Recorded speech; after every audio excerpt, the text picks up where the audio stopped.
오늘 0시 기준으로 신규 확진자 1,433명 나왔습니다. 국내 발생이 1,409명, 그리고 해외 유입은 24명입니다. 수도권에서 1,100명, 비수도권에서 309명이 나오면서 수도권 차지 비율이 많이 올라갔습니다. 78.1%입니다. 그리고 위중증 환자는 9명이 줄었네요. 누적 342명, 그리고 사망자는 1명이 늘면서 국내 사망자는 모두 2,360명입니다. 자, 교수님, 월요일이고요. 오늘 확진자 수 그리고 전반적인 상황 어떻게 보고 계십니까? 예, 전반적 상황이 전혀 개선되고 있지 않습니다. 하나씩 따져보겠습니다. 언제나 이제 같은 요일로 비교하는 것이 적당하거든요. 2주 전을 비교해 보겠습니다. 2주 전에 1,487명이 확진자로 확인이 되었습니다. 그러니까 지금 오늘보다도 다소 높지 않습니까? 일주일 전하고 비교해 보겠습니다. 일주일 전에 1,375명이었는데 오늘이 1,432여 명이니까 심지어 일주일 전하고 비교하면 140명이나 늘었다는 거죠, 이게. 그러니까 다소 늘고 준다고 하더라도 계속 횡보하고 있다, 이렇게 볼 수 있겠습니다. 거기에다가 다소 좋은 지표도 좀 있습니다. 주의해서 볼게. 우선 하나는 최근에 사망자가 좀 나오긴 했습니다만은 어제 오늘에 걸쳐서 1명씩. 그다음에 치명률이 어제 0.01%포인트 줄어들면서 오늘 역시도 역대 최저치라고 볼 수 있는 0.86%니까 지속적으로 치명률이 감소하고 있습니다. 더 중요한 것은 제가 좀 예외적으로 보고 있는데 위중증 환자가 지난 5일 동안 매일 감소 추세를 보이고 있습니다. 지난 5일 전에는 21명 줄었고요. 4일 전에는 13명, 3일 전에는 1명, 그제 1명, 오늘은 9명이 줄었습니다. 지금부터 한 2주 전까지만 해도 거의 일주일 정도까지 매일 위중증 환자가 늘어났습니다. 그러는데 제가 지금 말씀드린 것처럼 오늘부터 5일 전까지 지속적으로 위중증 환자가 줄어들고 있다고 그랬지 않습니까? 이것이 정말 백신의 효과인지 아닌지는 예단하기는 어렵습니다. 단정적으로 말씀드리기는 어렵지만 그럼에도 불구하고 예전의 상황과는 다소 다르게 위중증자가 계속 매일 다소나마 줄어들고 있다. 그런 점에서 오늘은 또 350명 이하라고 볼 수 있는 위중증 환자가 342명이니까 예전에 비하면은 거의 100명 이상으로 줄었으니까 상당히 이런 점에서 개선되고 있다. 이런 지표는 좋은 지표다. 이렇게 볼 수는 있을 것 같습니다. 지표를 좀 쪼개서 보면 얘기해 주신 것처럼 확진자 수는 정체 국면에 있어서 쉽게 줄지 않고 있습니다. 그렇습니다. 그런데 위중증 환자 수는 최근에 들어서 많이 나오지 않고 있고 조금씩 감소하는 양상을 보이고 있는데 우리가 이게 백신 영향 때문인지는 조금 더 지켜봐야 하는 거죠. 네, 그렇습니다. 그리고 이제 한 가지 이제 말씀 안 하신 지표 중에서 이제 조금 우려스러운 게 수도권 비중이 최근 들어서 지속적으로 늘어나고 있습니다. 네. 이제 주말에 이제 검사 건수가 지역에 따라서 약간 편중되었다라는 걸 감안하더라도 이제 수도권 비중이 78.1%나 되거든요. 그러니까 한창 이 수도권과 비수도권에서 확진 환자가 많이 쏟아질 때의 비율이 이제 6대4 정도까지 갔었는데 이제 계속해서 비수도권 비율은 떨어지고 수도권 비율은 이제 높아지면서 지금은 다시 이제 수도권의 유행이 집중되고 있는 양상이 나타나고 있습니다. 그러니까 이것은 이제 비수도권이 상대적으로 유행세가 조금 잡히는 분위기여서 긍정적이긴 합니다만은 이제 수도권의 상황이 사실은 잡히지도 않고 있을 뿐만 아니라 좀 더 악화되고 있고 그리고 이것이 추석 연휴 국면이랑 연결이 되면은 다시 또 지역으로 또 확산될 수 있는 가능성을 배제할 수 없는 것이라서 이런 부분들이 조금 걱정이 됩니다. 예, 좀 예의주시해야겠습니다. 수도권 상황과 확진자 비율 그리고 위중증 환자 수까지 저희가 매일매일 체크를 해드리도록 하고요. 백신 접종 현황은 현재 어떻습니까? 네, 백신 접종 현황은 뭐 예상대로 굉장히 빠른 속도로 진행이 되고 있고요. 이제 어제 한 4만 명, 5만 명 정도가 추가로 백신을 접종을 했습니다. 휴일이라서 이 백신 접종 위탁 의료기관에 문을 열지 않는 곳이 많았기 때문에 어제는 백신 접종자 숫자가 적긴 했습니다만은 전체적으로 보면 1차 접종 누적자는 3,315만 명으로 인구 대비 64.6% 되고요. 그리고 접종 완료자, 그러니까 2차까지 다 접종을 하신 분들 같은 경우에는 2천만 명이 넘어서서 인구 대비 39.1%입니다. 이 속도대로라면 대통령이나 혹은 방역당국에서 계속해서 공언했던 백신 접종률 목표치가 추석 연휴 전까지 한 번 접종자가 인구 대비 70% 정도까지는 될 수 있도록 백신을 공급하고 또 백신을 접종하겠다라고 여러 차례 약속을 했었는데 그 목표는 이번 주 안에 충분히 달성될 것으로 보이고요. 그리고 추석 연휴가 지나면 지금 6주까지 연장이 되었던 화이자 모더나 백신의 2차 백신 주기도 예. 지금 백신 수급 상황이 어느 정도 괜찮기 때문에 다시 4주 정도로 지금 당길 가능성이 있거든요. 그렇게 되면 10월 초 정도가 되면은 접종 완료자, 그러니까 2차 접종까지 마친 분들의 비율도 굉장히 빠른 속도로 늘어날 가능성이 있어 보입니다. 네. 추석 전까지 정부가 얘기한 것처럼 1차 접종하신 분의 비율을 70% 넘기겠다라는 예측이 잘 순항하고 있는 것 같습니다. 목표대로. 그와 함께 더불어서 모더나 백신도 이제 본격적으로 접종이 되면서 수급에도 숨통이 트였고, 교수님, 목표를 하나 달성하면 또 다음 목표를 세워야 되지 않습니까? 70% 달성이 되면 다음 플랜 우리가 어떻게 짜야 할까요? 예, 이제 다음 플랜은 결국은 이제 중요한 게 단계적인 일상 회복이지 않습니까? 그러니까 우선은 정부가 지금 제가 알기로는 단계적 일상 회복에 대한 구체적인 플랜을 짜고 있다, 알고 있거든요. 그러는데 이제 단계적 일상 회복이라고 할 때 다시 단계를 어떻게 낮출지, 또 그 단계에 들어가는 각종의 내용들이 어떻게 될지 이런 걸 이제 정해야 될 것 같습니다. 또 하나 여기서 제일 중요한 것 중에 하나는 백신을 온전히 접종한 분들하고 단계를 어떻게 매치시킬 건가라고 하는 것이거든요. 그러니까 이때 중요한 것은 이제 백신을 온전히 접종한 분들하고 각 영업장들하고 어떻게 매치를 시키면서 일상 회복을 가는 단계에 맞춰서 점진적으로 이제 가게 할 것인가라고 하는 게 하나가 있고, 두 번째는 마스크를 동시에 또 연동을 시켜서 어떻게 연착륙을 하게 할 건가라고 하는 것이 이제 중요해지겠죠, 이게. 그러니까 사실은 우리나라가 지금 단계적 일상 회복을 본격적으로 시행했다, 이렇게 보기는 어렵습니다. 네. 그럼에도 불구하고 이미 지금의 추석 상황에서 다소 소위 말해서 뭐 적합한 용어인지는 모르겠습니다만은 맛보기 정도로 일단 추석 연휴 중에도 다소 백신 접종한 분들에게 있어서는 가족들의 모임이 다소 완화된 측면이 있지 않습니까? 이런 것들이 일단은 단계적 일상 회복이 본격적으로 시행이 될 때 이런 방안이 적용이 될 거다, 이렇게 이해하시면 될 것 같고, 향후에 우리는 백신 접종 속도가 더 빨라질 거기 때문에 이런 것들이 아마 적극적으로 고려되지 않을까 생각이 됩니다. 또 중요한 거 하나는 우리는 아시다시피 백신 접종이 늦게 시작이 되었습니다. 그럼에도 불구하고 1차 백신 접종은 전 세계에서 백신 접종을 두 번째로 시작한 미국을 앞질렀어요, 이미. 그렇기 때문에 저희 방송에서 여러 번 말씀드린 들은 것들처럼 우리는 혹여 시작은 늦었을지 모르지만은 진행은 굉장히 빠르고 있고, 마지막 결론은 누가 결승점을 통과할 때 어떤 순위로 결승점을 통과할 건가, 이것은 우리가 상당히 주의 깊게 지켜볼 필요가 있다고 하는 점에서 우리가 그런 식으로 단계적 일상 회복을 할 거다. 그래서 그런 준비가 필요하다, 이런 말씀드립니다. 사실 지금 굉장히 발빠르게 정부가 움직이고 있는데요. 이제 물밑에서 제가 알기로만 한 3군데 정도에서 단계적 일상 회복 방안을 짜고 있는 것으로 알고 있습니다. 일단은 첫 번째는 이제 주무부처인 질병관리청에서 단계적 일상 회복 방안을 지금 여러 전문가들의 의견을 수렴해가지고 짜고 있는 것으로 확인이 되었고요. 그리고 이제 중수본, 그러니까 보건복지부를 중심으로 해서도 지금 단계적 일상 방안을 위한 전문가들 의견을 수렴하고 있는 것으로 보입니다. 자, 그리고 여당 의원들 이제 몇 분들이 전문가들과 코업을 해가지고 또 나름대로의 단계적 일상 방안을 짜고 있는 것으로 보이고, 이제 청와대에서도 이렇게 동시다발적으로 진행되는 단계적 일상 방안 중에서 가장 효과적인 것이 무엇인지를 계속해서 모니터링해서 종합하는 일을 하고 있는 것으로 알고 있습니다. 이제 이런 것들이 이제 수렴이 되면은 진짜 11월부터 조심스럽게 단계적 일상 방안이 거론이 되고, 그리고 그 이전이라도 몇 가지 가시적인 조치 같은 것들이 도입이 될 가능성이 있습니다. 예를 들어서 당장 지금의 4단계 플러스 알파, 3단계 플러스 알파 거리두기가 10월 3일까지 진행이 되는데 그러면 10월 4일부터는 새로운 거리두기 단계가 적용이 되지 않겠습니까? 그러면 그 새로운 거리두기 단계에서도 분명히 백신 인센티브나 혹은 단계적 일상 회복 방안에 초기 내용이 일부 가미된 거리두기안이 도입이 될 가능성이 있기 때문에 그런 부분들을 계속해서 우리가 살피면서 뭐 의견도 내놓고 하는 게 필요할 것으로 보입니다.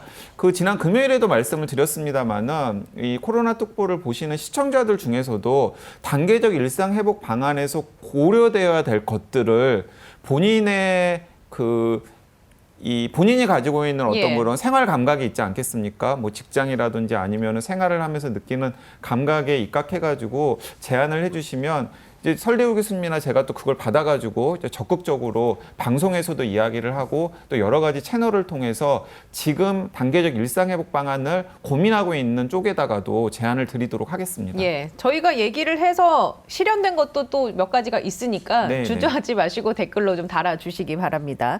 어쨌거나 교수님이 보시는 시각은 우리가 백신 접종은 좀 시작은 늦었지만 결승선을 통과할 때는 좋은 성적으로 통과할 수 있을 것이다라고 전망하시는 저는 거고. 그렇게 전망합니다. 예.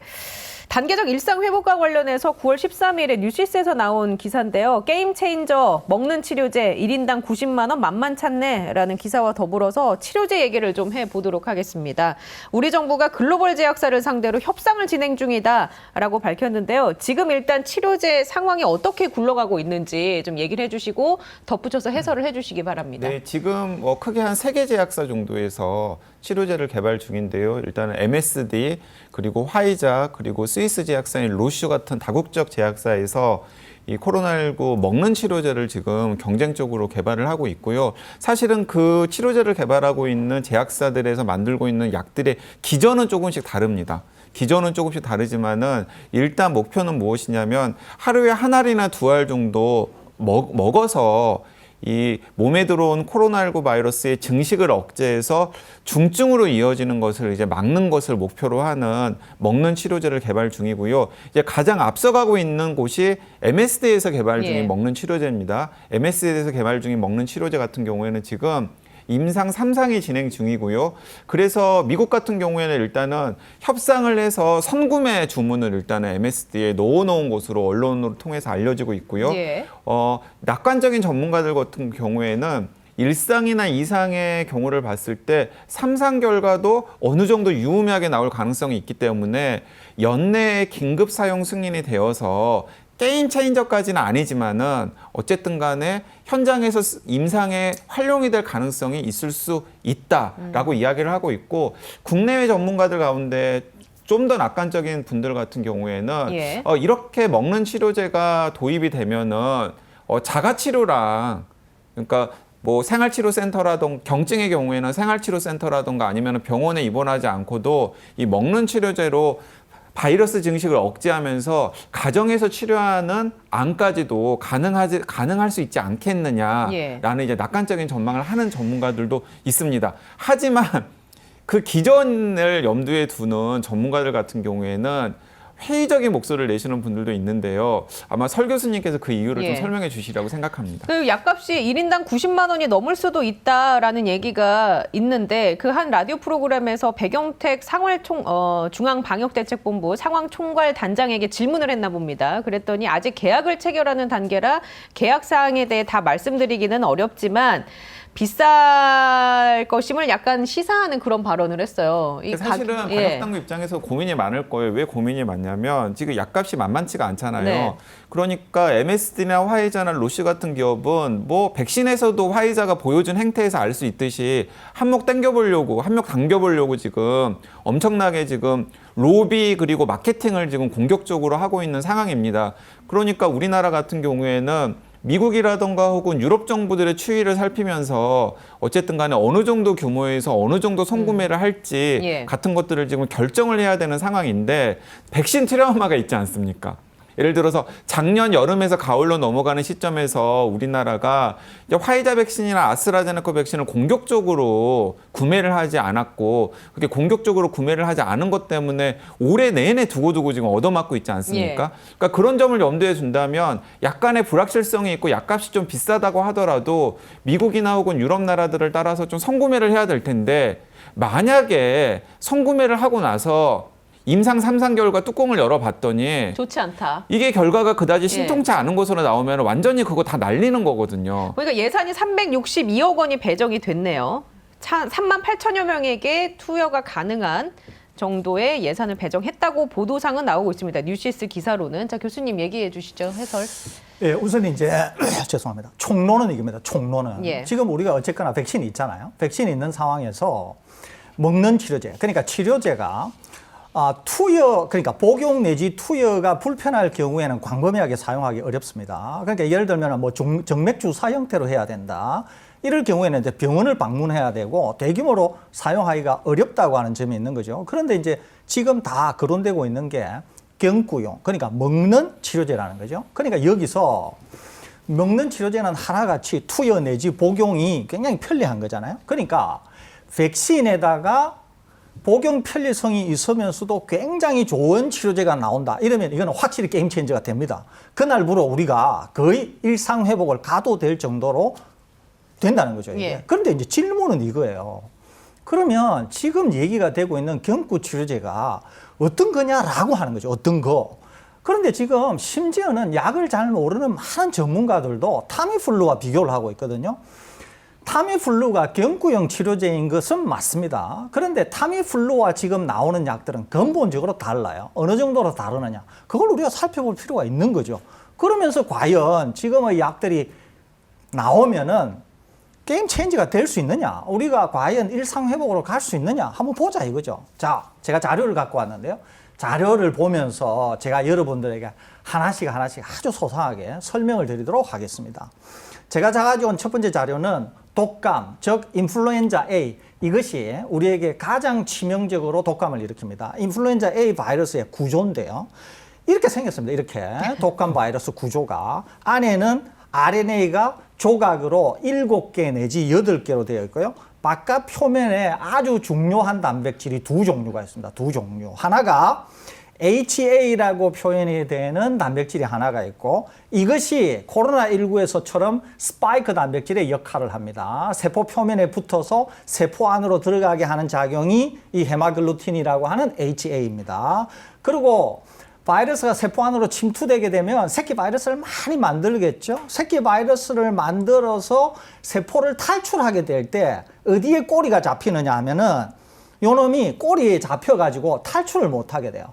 그래서 그 꼬리를 자르는 게 있는데 그게 바로 여기에 NA라고 표현이 되어 있는 뉴라미니데이즈라고 하는 요 녀석이 작동합니다. 그래서 요 녀석이 작동해서 꼬리를 잘라야 세포를 탈출할 수 있어요. 자, 저 뉴라미데이즈가 예. 작동을 하지 못하게 되면은 그 세포 안에서 새를 불린 바이러스가 밖으로 배출이 안 되기 때문에 결과적으로는 중증으로 이어질 가능성이 굉장히 낮아지게 됩니다. 그런데 타미플루가 어디에 작동하느냐 하면 이 뉴라미디데이즈라고 하는 매우 중요한 역할을 하는 딱 여기에만 작동을 합니다. 예. 여기에만 작동을 해서 요거를 작용하지 못하게 해요. 작용하지 못하게 되니까 어떻게 되냐면 꼬리 잘리기가 안 되어서 그 세포 안에서 대량으로 만들어진 바이러스가 탈출을 못하게 되면서 그 세포와 함께 죽어버리게 됩니다. 네. 그래서 바이러스 양이 계속 떨어지는 거죠. 그럴 정도로 이 타미플루는 좋은 약이에요. 타미플루는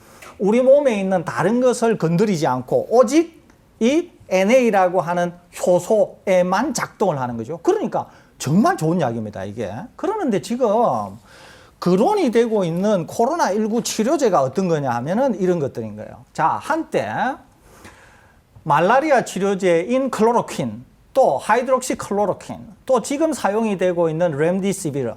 사실 지금 사용되고 있는 렘디시비르가 우리 몸에 정맥 주사하는 거지만은 이 렘디시비르만 하더라도 좋은 치료제면은 만일에 이것만이라도 좋은 치료제였다고 하면은 상당히 이 코로나 상황이 좋아졌을 겁니다. 그러는데 렘디시비르가 그렇게 좋은 약이 아니었다는 거죠. 그래서 초기 코로나19 초기에 치료제로 쓰였던 약인데 지금 쓰이고 있죠. 예. 지금도 쓰이고 그러니까 있어요. 지금도 쓰이고 그런데 있지만 이제 예. 좋은 약이 아니니까 WHO 같은 데는 쓰기를 권고하지 않는다 이렇게 얘기하거든요. 또 아시다시피 미국의 트럼프 대통령이 클로로퀸이나 하이드록시클로로퀸 이 얘기하면서 좋은 약이다. 그러는데도 부작용 대비 약효가 전혀 없어서 미국에서 긴급 승인이 취소가 됐거든요.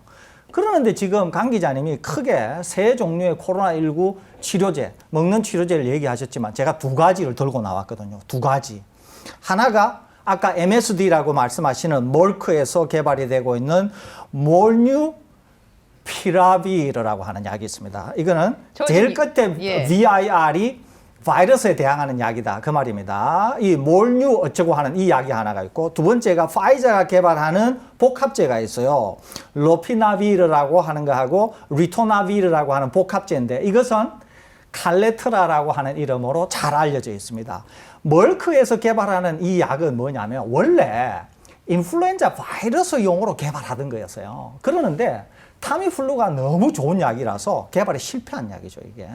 그러는데 이제 코로나19를 맞아서 그러면 코로나19에서 한번 사용해볼까? 지금 그런 약이거든요. 이런 약을 뭐라 그러냐면은 약물 재창출이라 그래요. 예. 그러니까 원래 그런 용도로 개발이 된 것은 아니지만 다른 용도로 혹시 작동하는가? 이런 것이거든요. 그러니까 요것은 인플루엔자로 개발하다가 했으니까 이거는 어디에 작동하느냐 하면은 좀 전문적인 말로 뉴클레오사이드 아날로그라 그래서 어떻게 작동하느냐 하면은 바이러스가 자기 유전체 mRNA를 복제를 할 때 그 복제할 때 끼어 들어가서 이후에 복제가 될 때 복제의 에러를 일으킴으로써 바이러스가 만들어지지 않게 하는 거예요. 그런데 이때는 바이러스에도 작동하지만 우리 몸에서 만들어지는 mRNA에도 작동을 하거든요, 이게. 그래서 상당히 부작용이 있을 수 있습니다. 그러면서 이게 정확히 아까 타미플루와 같이 작동 안 하니까 이게 약효가 좋겠어요, 이게? 그러니까 약효가 없다는 건 아니지만은 약효가 타미플루와 비교한다고 하는 자체가 코미디라는 거죠. 그리고 이제 이게. 한 가지 이제 덧붙이면은 그 이제 비르가로 네. 끝나잖아요. 그 렘데스비르랑 비르, 네. 사실은 같은 기전이에요. 그럼 저 약이 지금 정부가 선구매를 하겠다고 나서는 그 약인가요? 네, 그 약입니다. 네, 그 약입니다. 자, 두 번째 파이저가 개발하는 이 약은 칼레트라라고 하는 약인데 이 두 가지는 둘 다 예, 효소에 작동하는 단백질 저해제거든요. 단백질 저해제. 하나는 직접 단백질 코로나19 바이러스의 단백질 저해제에 작동하고 다른 하나는 세포에 있는 단백질 저해제에 작용함으로써 다른 것들이 좀 더 작동할 수 있도록 하는 두 복합체가 그런 기능을 갖고 있습니다. 아무튼지 간에 단백질 저해제라는 효소 저해제라는 거죠. 이거는 원래 지금도 에이즈 치료제에 쓰고 있어요. 그러니까 에이즈 치료제에 쓰고 있는 것을 한번 써보겠다는 거죠. 그러는데 기억하시겠습니다만은 코로나19가 처음 나왔을 때 칼레트라를 대량으로 썼었어요. 우리 사람들한테. 썼는데 그때 효과가 없고 부작용이 너무 심해서 실패한 약이거든요. 네. 이게. 그러는데 지금 그 경구용으로 개발한다는 거잖아요. 그러니까 좋다 이거예요. 아까 말씀드렸잖아요. 좋은 약이 나와서 복용 편리성이 극대화되어서 타미플루와 같은 게 되면 게임 체인지가 된다니까요. 그런데 이게 타미플루만큼 좋은 약이냐라는 거예요. 그렇기 때문에 저는 타미플루처럼 좋은 약이 나오면은 코로나19에 백신 플러스 경구용 치료제로 굉장히 좋은 상황을 만들 수 있다고 하는 것은 누구도 부인할 수 없습니다. 그럼에도 불구하고 지금 나오려고 하는 이 약들은 예. 효과나 안전성을 감안해 볼 때 다소 지켜볼 필요가 있다는 거죠. 그러는데 왜 그러면 우리 정부가 임상 3상도 끝나지 않은 것을 구매를 하려고 하느냐는 거예요. 제가 방송에서 여러 번 말씀드렸죠. 국민, 정치인 그 누구라도 함부로 나서면 안 된다고. 국민이 모르면서 목소리를 높이니까 정부가 몰려가지고 지금 이런 짓을 하고 있다는 거죠. 제가 정부 당국자한테 말씀드리는데 좀 더 기다리시라니까 좀 더 기다리셔서 이거는 백신하고 달라요. 기다리셔서 결과 나오면 그때 구매해도 됩니다. 또 너무 비싸요. 약효가 좋지도 않고 좋다고 하는 거 보장도 안 되고 좀 더 기다리시라는 말씀 드립니다. 국내 제약사에서 나온 항체 치료제는 어떨까요, 그러면? 아까 말씀드렸잖아요.